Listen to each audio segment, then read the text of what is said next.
the sound of voices too. The sound of me singing with you, helping each other to make it through. This is the sound of voices too. This is the sound of voices too.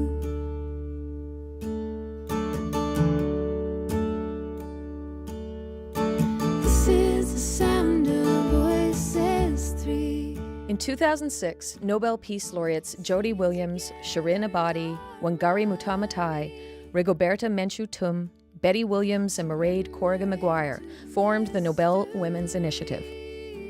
Its goal is to address the root causes of violence by promoting the efforts of women's rights activists, researchers, and organizations working to advance peace, justice, and equality.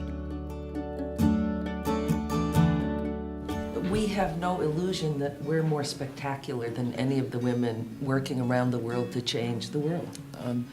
And we didn't think that suddenly we were going to change the face of the women's movement, whatever that is, in each country, in each context.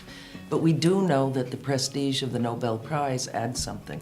And we wanted to lend that to women around the world to help, raise the profile of their work, because too many women, as we know, do all the work without the recognition. Men are waging war, women are trying to pick up the pieces, and we want to help them pick them up a little more easily. Jody Williams founded the International Campaign to Ban Landmines and oversaw its growth to include 1,300 organizations and 95 countries. In 1997, she was awarded the Nobel Peace Prize 3 weeks after the first ever international treaty banning landmines was signed. Teacher, writer, and powerful speaker, Jody is globally recognized for her contributions to human rights and global security.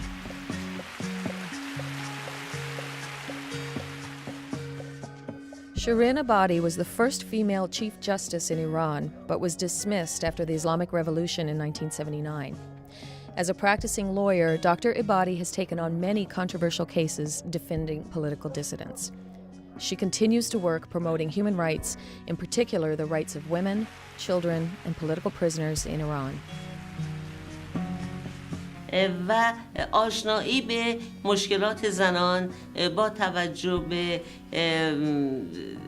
قدرت، یعنی منظورم توانایی، با توجه به توانایی هر کدوم از ما میتونه وقتی که رو هم جمع بشه نیروی خوبی برای بیان کردن مسائل زنان و ارائه راه حل باشه.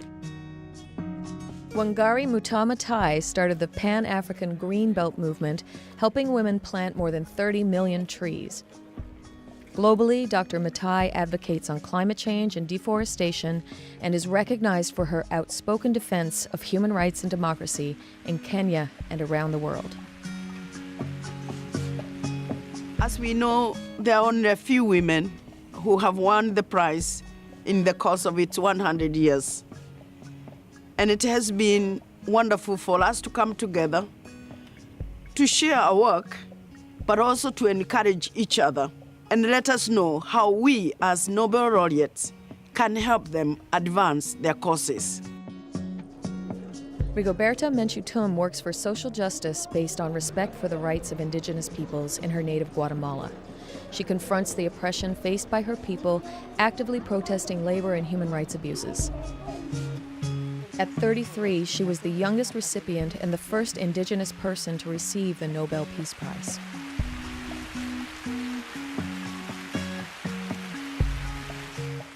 This is very important.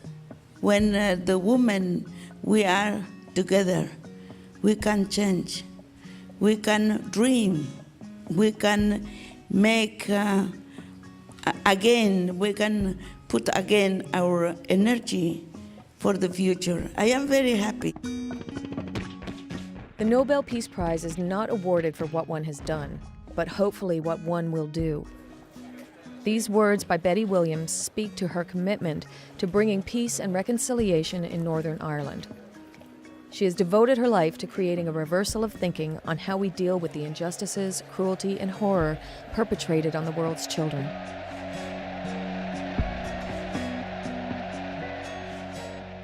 Every individual laureate has their own work, but it's all the same work. We all work for peace and justice in the world, and for humanity and against wars. And I mean, we all speak exactly the same message, but just in a little bit different ways. Mairead Corrigan Maguire became active with the peace movement after her sister's 3 children were killed by an IRA getaway car. She organized massive peace demonstrations, appealing for an end to the bloodshed, always acting from a profound conviction that the individual can make a meaningful contribution to peace through constructive reconciliation.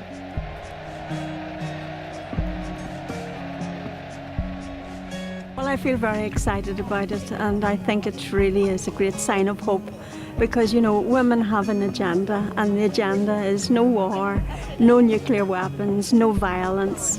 We can uphold human dignity, human rights, have justice.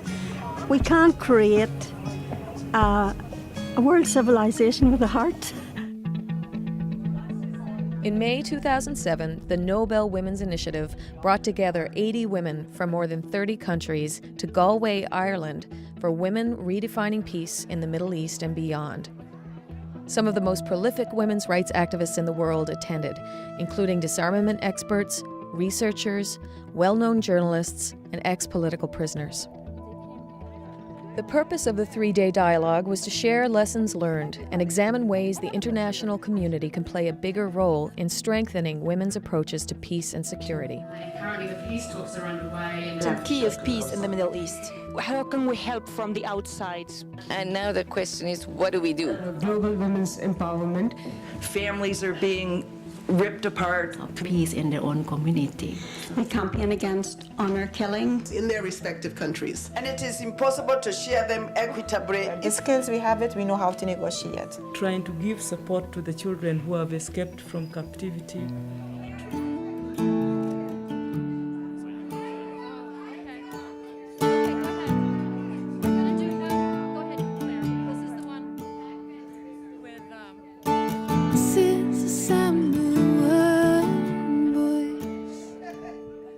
The purpose of the 3-day dialogue was to share lessons learned and examine ways the international community can play a bigger role in strengthening women's approaches to peace and security.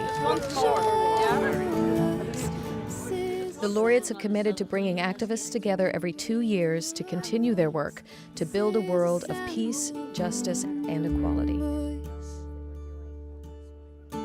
And you're very welcome home. Thank you. Thank you.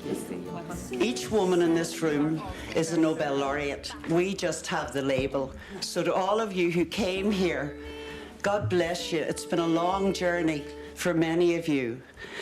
But this Nobel Women's Initiative has a powerful force behind it.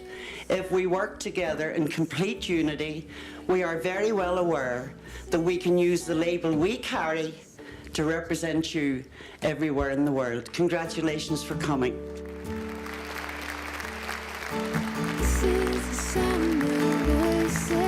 You may feel powerless as one alone, but if you're a part of a community, I think you would feel less powerless, and perhaps if they could be made to feel part of humanity in general, not just part of a generation, an isolated group, they would feel more powerful. This is the sound of voices.